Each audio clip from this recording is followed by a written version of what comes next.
Hello and welcome to Invictus Prophetic Global Live with me, Stephen Cummins. And today I have my good friend Jim Kennedy on with us. Jim, would you like to introduce yourself? Tell us a bit about yourself, please. Yeah, I'm Jim Kennedy. I'm from Edmond, Oklahoma. That's in the middle of the United States, so I get a little variety of everything around there. Uh, I am the CEO of a new corporation called Equip the Saints Ministries, and one of our first main objectives as this organization is to start a school of ministries, which include a school of prophecy.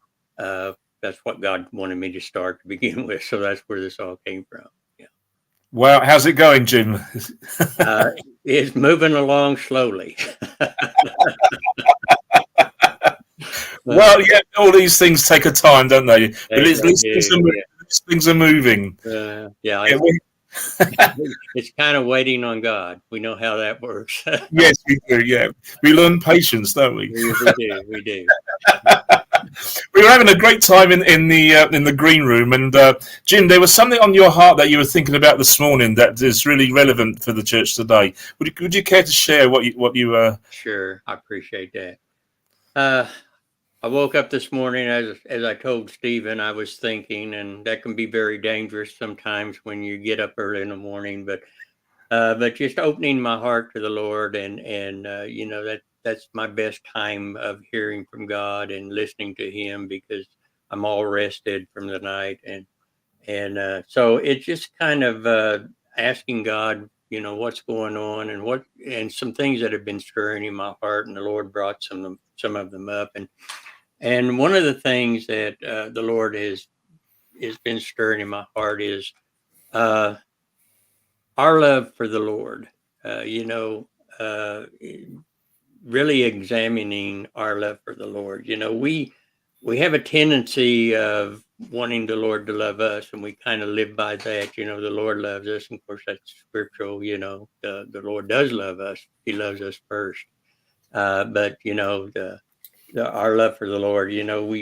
We we are raised in a religious type thing as we grow in the Lord, and some of those religious things you learn are just that, religious things. So we still try to have a tendency of bringing those into what our belief is.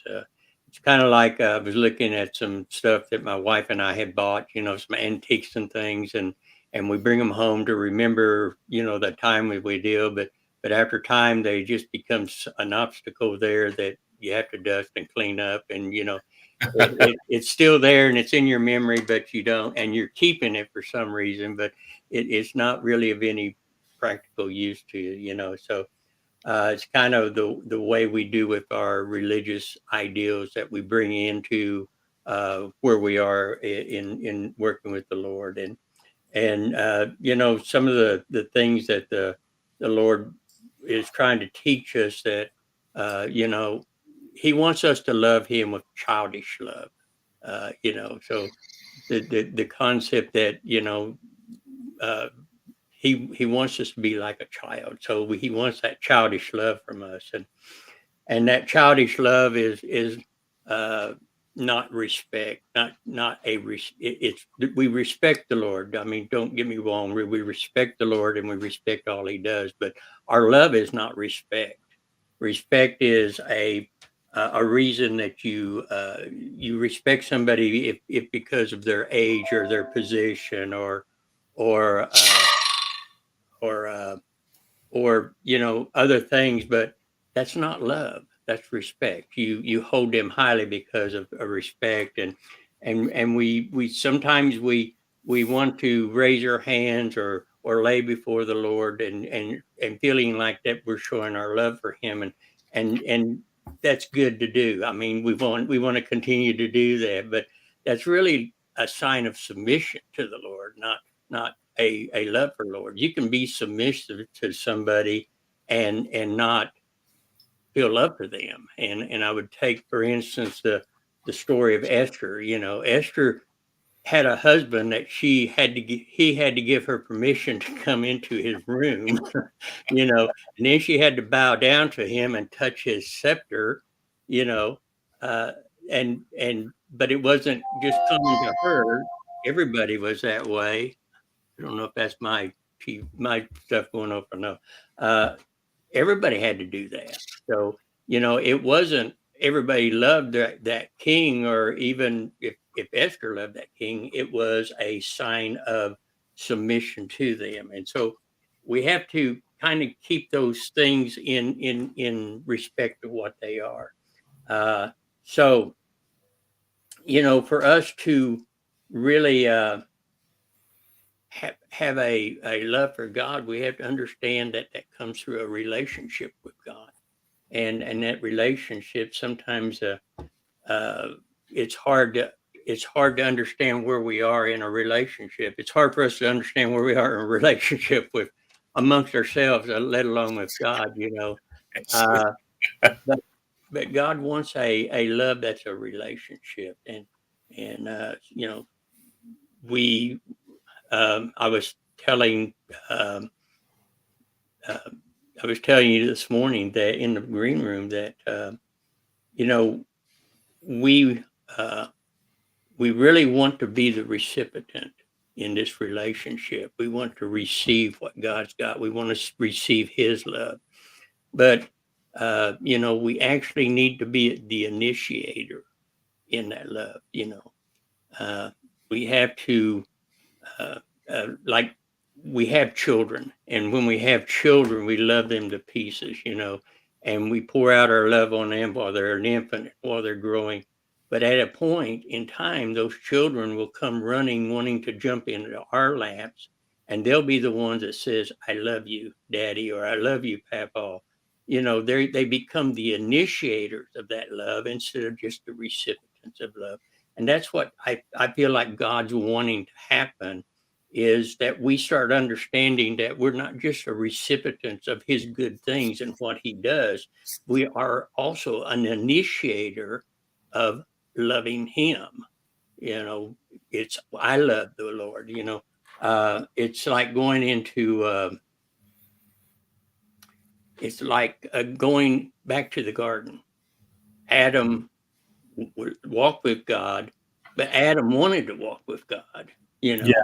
God loved Adam, but Adam loved God as much as he could. He became an initiator. He looked forward to that times with God. Um, I really, one of the things that caught my eye as I was one of the favorite verses I love in Psalms, but it really caught my eye when I was talking about this, or thinking about this morning, is, Psalms 18:1 starts off this way. It says, "For the choir director, a psalm of David, the servant of the Lord, who spoke to the Lord the words of this song in the day that the Lord delivered him from the hand of his enemies and from the hands of Saul." And it says, then he says, uh, David said, "I love you, oh Lord, my strength." That Yeah. was, you know, Yeah. all this great introduction into that. The pure fact was David loved the Lord, So Yeah. he was the initiator. He was the one trying to tell the Lord, "I love you," And I really think that we're missing that as a church as a whole. That we want to receive, but sometimes God just wants us to give. He wants us to initiate. He wants us to know that we love Him as much as He loves us. Uh, as parents, we know that. I mean, we want to know that our children love us, and that we'd like to hear that every once in a while. I don't know about you, but I love it when my son comes up and gives me a great big hug and says, "Dad, I love you so much." I mean, it Yeah. melts my heart. It melts my heart. And I just really believe if we're the image of God and created in His image, that's how He feels. He loves us that much. Yeah. Yeah, I love that. To be initiator of a loving expression towards God is Mhm. that's we need to remind ourselves. Hello, Brian. Hello. How are you? Now that the link is working, I'm doing good. So did you catch? Sorry, carry on.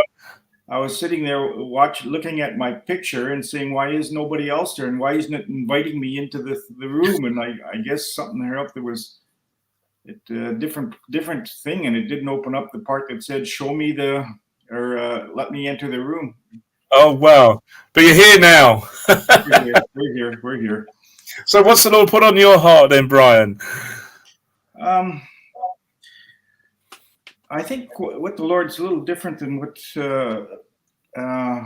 it's something that Lord's doing for us. I think what He's putting on in my heart is that He's repaving our road, our pathway. He's repaving our road, and this doesn't apply to everybody. Just there's some of us out there that He's repaving our road.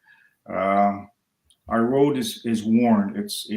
We've been going down this path for a long time, and it's worn. It's uneven. The frost is heavy. I don't know if you get that as much in England or in the middle USA there as much as we do here, but the roads heave and all of a sudden they're out of a line and they don't drain properly. You got puddles in them, and it starts frost. Oh yeah, we get potholes. Yes, we get loads of potholes. Yeah, potholes and cracks and everything else.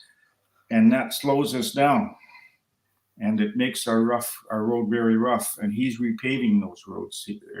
For some of us, He's repaving those roads, and He's making them level. They're draining properly. It's bringing into making our path easier, and so we're going to get to where we're going quicker and a lot more comfortable. It takes a lot of the work and the striving out of it. It's a lot more comfortable. I think that's what He's putting on my heart. That there's some of us that the destination's still going to be the same. We're still going down the same road, but the ditches are dug better. Everything's correct. You can stay online easier. He's taken a lot of the stuff out of us because He's going to make it easier for us. He's given us a treat. He's spending in some investment for us. And I just that's what's on my heart lately is that some of the things are going going to be going a lot easier than they have been, the slugging that we've been doing.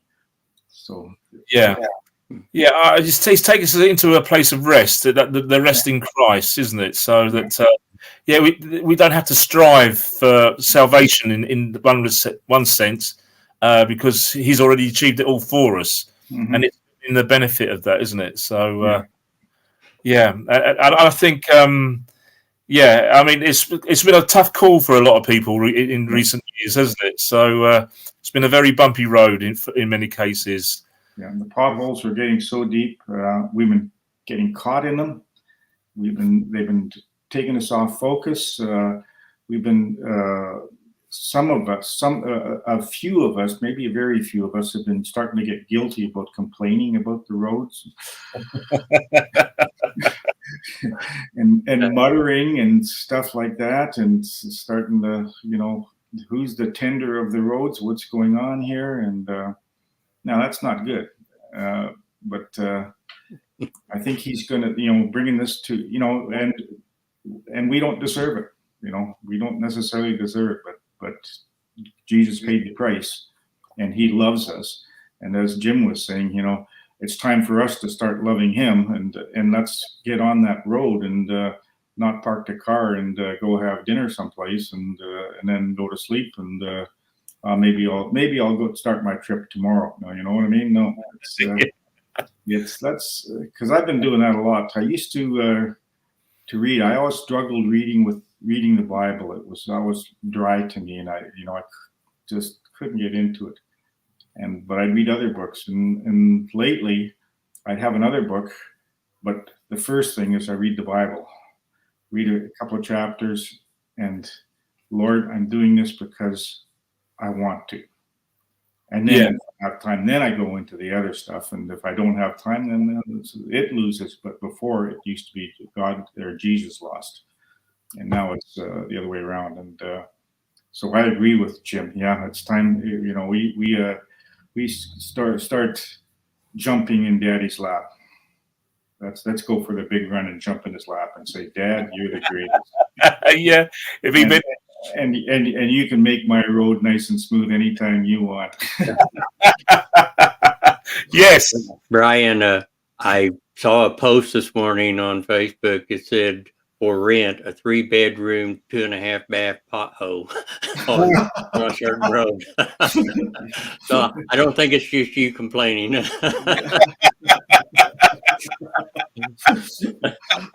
That's tongue-in-cheek complaining. Yeah, they are getting quite big these days, aren't they? Yeah. That's amazing. Yes, yeah. It's the challenge that I've been is the for me is like, where do I fix my gaze? You know, so who do I gaze upon? Is it myself and my own problems, or is it him, or is it my wife? You know, is it somebody else? And the challenge has been that I need to fix my gaze on Jesus. Yeah. You know, so and that's the only way that what we gaze upon, we become like that, don't we? You know, we sort of it affects us. It changes how we see things. And I think this love, this to instigate love towards God, is quite a challenge in itself, really, isn't it? Because you have to become thoughtful about how we live our lives and what we do and what we say. It's not an automatic thing, is it? You know, you have to think these things, and you have to be intentional about it. Yeah. You know, so and I think it's that it's when the Holy Spirit sort of softens our hearts. He enables us to do that, to have that freedom. I think that's how He chooses to use our freedom as well. Is very, very, very important. Yeah. Yeah. If I didn't tell my wife I loved her once in a while, you know, she'd start looking at me like, "What's going on with you, man?" You're in big trouble, boy, if you don't. Yeah. And all of a sudden, I'm doing my own cleaning and everything else. Oh, the controversial stuff there, Brian. Yeah, no, I do most of my own cleaning. I do everything. I do cooking and cleaning. That was it. Nice. I must say, Brian, smoothly done. You got out of that quite nicely. You have to try my scones. You can ask Rebecca about my scones. Make fantastic scones. All right. Okay. We will do. Jim, would you like to jump in there? Before I get myself too deep. Well, I don't know if I can help you there, Brian. It'd be speaking out of place.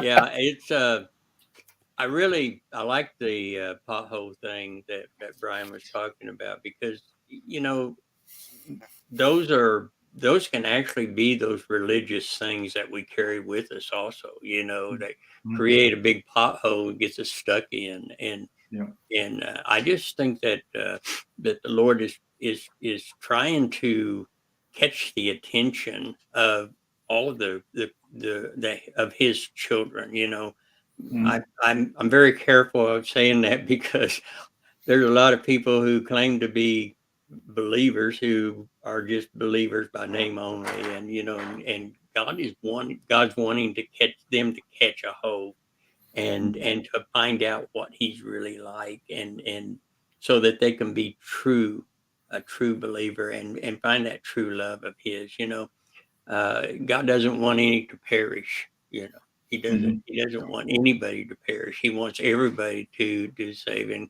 and of course, you know, He knows that there are going to be those that are not going to take His love, but He offers something. But you know, we have to take it. You know, it's like a gift. You know, if I gave somebody a $5 bill or a $20 bill, it's not theirs until they take it out of my hand. You know, and so you know, He offers us that love, and if we have to take it, and once we take it, then we should be the initiator, not only to God, but to everybody else. You know, we should be sharing that love. We share it with Him first. I mean, we tell Him we love Him first, but you know, it's our job to share that love with other people, and you know, and I'm saying love. I mean, see, we can do things for people, and we can help them financially and all that, and we do that in love. But they really know that they're loved. You know, there's a lot of people I go up to, like in a grocery store, you know, and I'll start talking to them because they look like they're having a terrible day, you know, and how's your day going, you know? And it always gets a smile on their face, you know. And then I just start sharing the love of God. And before I leave, I always tell each one of them, I love you. I really do love you. And you know, it means somebody. It means something to somebody when a stranger tells them I love you, because they're not just hearing that repetitively. You know, it's a believable thing to them. So you know, I believe the initiation of love is not only just to God, but to those to Him that we represent to give to others. Yeah. Yeah, that's quite risky as well to say that to somebody, a stranger, that you love them. Well, I always let them know where I'm coming from first. I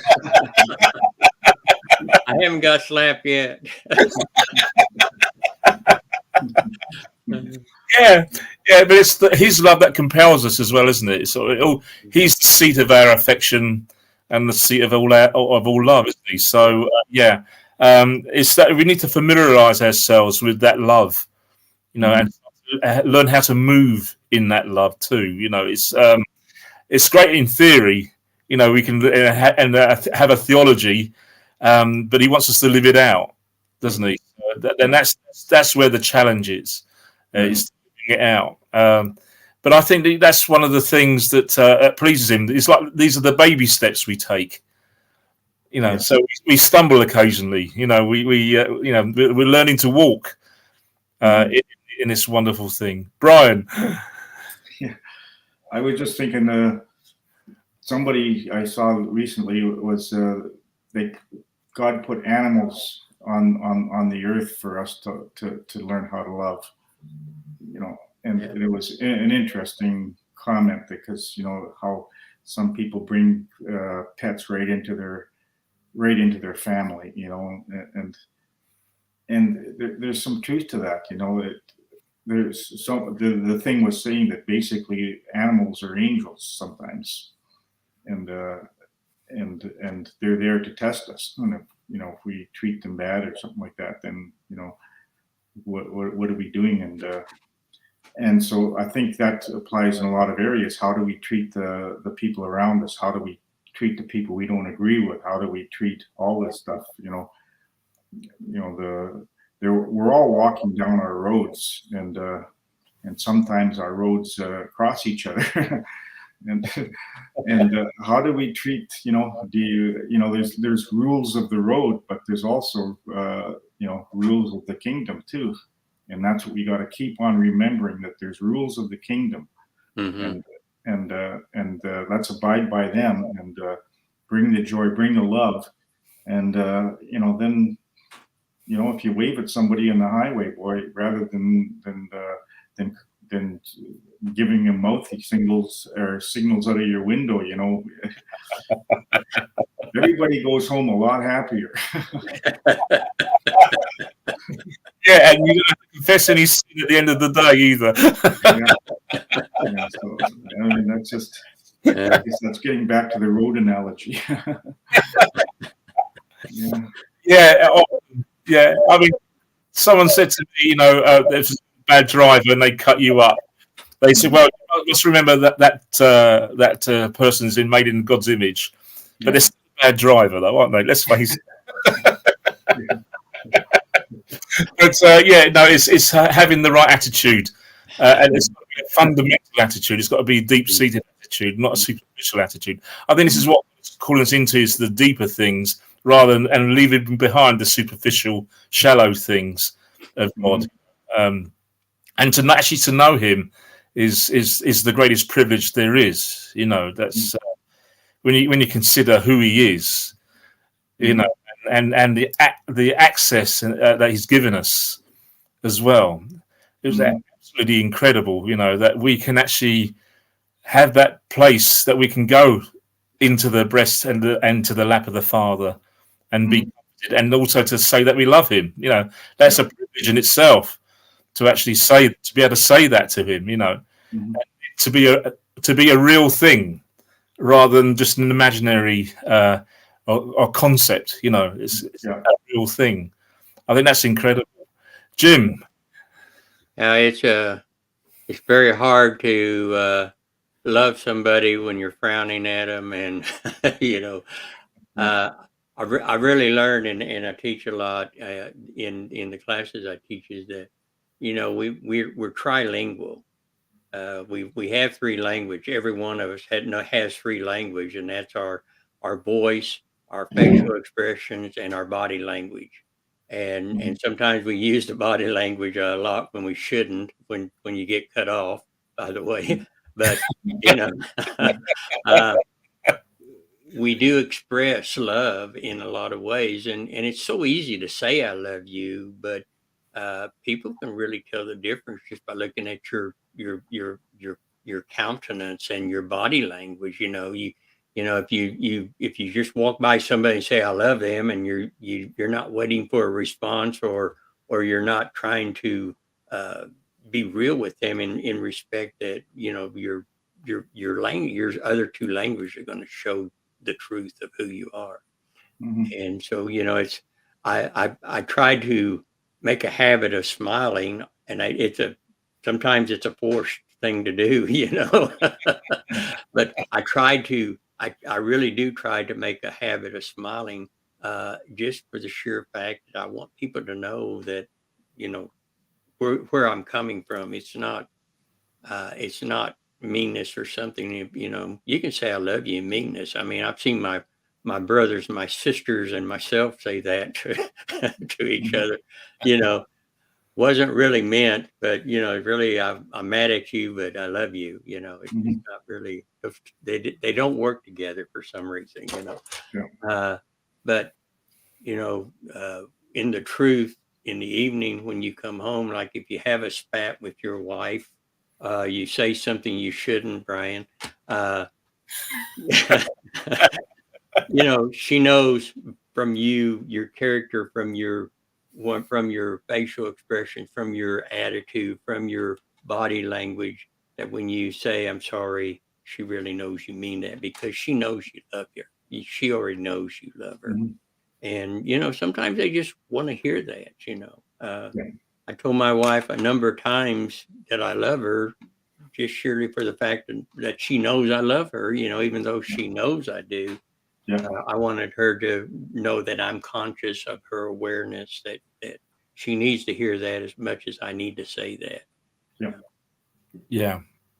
That's so important to keep the lines of communication open on these things, isn't it? And I think it's relationships that are forged in love, and sometimes that's through adversity too, isn't it? You get through going through the tough times, and that can strengthen the love. When you go through the tough times, when you realize that you do have a friend by your side who's fighting for you, and as often in words, but it's often in deeds, so and they're there, and something's forged, and friendships at last. And I think that's a fabulous way to end our session, actually, to think of that, how God is forging us all together into that body, into that family of God, that we actually model something of the nature of God in the earth, how we can actually show the world that we do actually love each other in spite of all the arguments that are going around. We do love each other. So guys, that's it now. We've used up our time. That's gone very, very quickly indeed. So thank you guys for coming on. Even if you were a little bit late, Brian, that's no problem. I was trying early, but it never went anywhere. This is technology for you. It fails us sometimes, but you made it, and we're so glad you did as well. So I want to wrap it up for the day. So thank you guys. Thanks for listening. Thanks for watching, and we'll catch you next time. Cheerio. Bye. Bye, everybody.